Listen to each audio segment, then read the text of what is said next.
है पुलिस की आवाज न्यूज, क्राइम का खुलासा। देव फौजदार ने मथुरा में कलाकारों का कराया वर्कशॉप। घुमंतू रंगमंच कार्यशाला के माध्यम से देव फौजदार बुलेट से देश के कोने कोने में घूम घूमकर अभिनय, सनातन योग के सूत्र समझा रहे हैं। अपनी संस्कृति सभ्यता के माध्यम से जीवन को सहज सरल बनाने के कुछ अनसुलझे रहस्यों को सुलझाने की कोशिश में लगे हैं।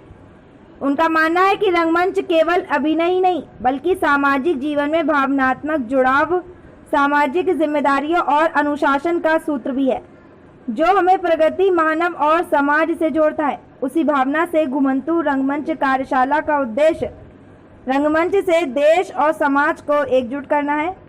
थिएटर के माध्यम से कोशिश है फिर से अपनी जड़ों को खंगालने की। रंगमंच के माध्यम से सामाजिक जीवन में रंगमंच के महत्व को समझाना और उस पर प्रकाश डालना। जाति धर्म क्षेत्र से परे मानवता के मूल सूत्र से मोहब्बत से अवगत कराना इस कार्यशाला का मूल मंत्र है। कोशिश है कि अंधेरे में भटकते जुगनुओं को एकत्रित कर एक प्रकाशमय जीवन तराशने की। कार्यशाला के टोटल 300 चरण है। एक चरण में 6 शहर हैं। इस तरह कुल 1800 शहर में जाकर मुफ्त में कार्यशालाएं आयोजन करनी है। 7 शहर की कार्यशालाएं संपन्न हो चुकी हैं। मुंबई, सूरत, बड़ोदरा, अहमदाबाद, उदयपुर, भीलवाड़ा, जयपुर और मथुरा। मथुरा शहर में 18 कलाकारों के साथ कार्यशाला संपन्न हुई। शहर के कलाकारों ने तहे दिल से मुंबई से आए नाट्य किरण मंच के संस्थापक, भारत सरकार के संस्कृति मंत्रालय के जूनियर फेलोशिप अवार्ड से सम्मानित देव फौजदार का तहे दिल से स्वागत किया। सर, आपका नाम क्या है और जो आज ये मथुरा में वर्कशॉप किया है किस पर्पज से और क्या उद्देश्य था आपका इस पर वर्कशॉप? मेरा नाम देव फौजदार है और पिछले 16 वर्ष से मैं लगातार रंगमंच कर रहा हूँ। और मेरा एक ड्रीम था कि रंगमंच के माध्यम से मैं जनमानस, अपने सनातन, अपने राष्ट्र को एक सूत्र में पिरो पाऊँ। क्योंकि रंगमंच सिर्फ अभिनय के लिए नहीं है। रंगमंच भावनात्मक तौर पर इंसान को इंसान से जोड़ता है। कास्ट, रिलीजन, स्टेट, इन सब से परे मानव से मानव की एक क्या कि कड़ी बनाता है। तो मेरा उद्देश्य इसलिए था शहर शहर में घूमकर, गांव-गांव में घूमकर रंगमंच के माध्यम से जनता को अवेयर कराना, एकजुट करना और एक ही सोच के साथ राष्ट्र के बारे में बात कहना। सर, आप बेसिकली हैं कहाँ से पीछे से? बेसिकली मैं मथुरा से ही हूँ। मेरा गांव बाजना है, बाजना नौजील। जी, प्रेजेंट अब कहाँ रह रहे हैं आप? मैं मुंबई में हूँ। पिछले 10 वर्ष से मैं मुंबई में हूँ। तो मुंबई से मथुरा आकर के लोगों को प्रेरित करना फिल्म इंडस्ट्री के लिए, मतलब अभिनय के लिए, कैसा महसूस किया अपनी जन्मभूमि में आकर के इस तरह का कार्य करके, और किस तरह का आपको लोगों का सहयोग मिला? हाँ, ये जब हमने घुमंतू कार्यशाला जब शुरू की थी, नाट्य मंच से शुरू की थी मुंबई से, उसके बाद सूरत हम आए थे, वडोदरा आए थे, उसके बाद अहमदाबाद के बाद उदयपुर, भीलवाड़ा, जयपुर में हमारा पहला चरण खत्म हो रहा था।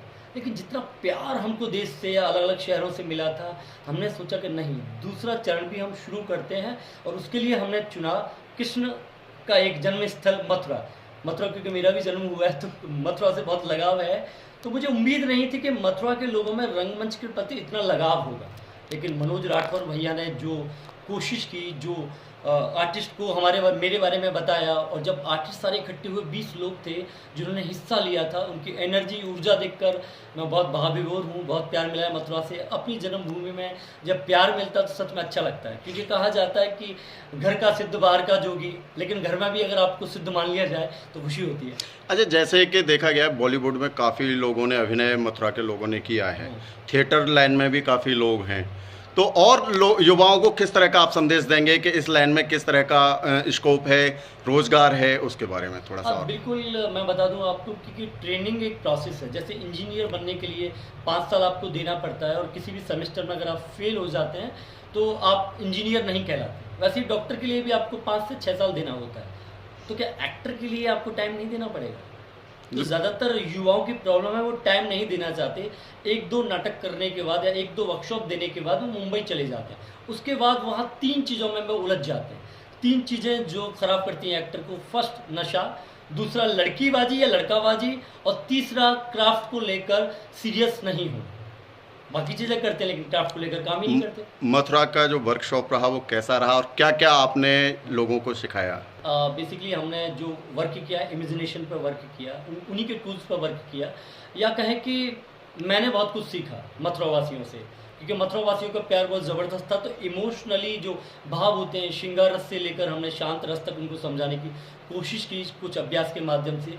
उनके शरीर से उनको अवेयर कराया, उनकी वॉइस से उनके शरीर को मैच कराने की कोशिश की, और हमने बात की कि मन और शरीर को कैसे जोड़ के रखना है। भगवत गीता के एक उपदेश के माध्यम से, एक संदेश के माध्यम से एक सार देने की कोशिश की, निचोड़ देने की कोशिश की कि जीवन रंगमंच है और इस पे रंगमंच की तरह ही आपको एक्ट करना होगा।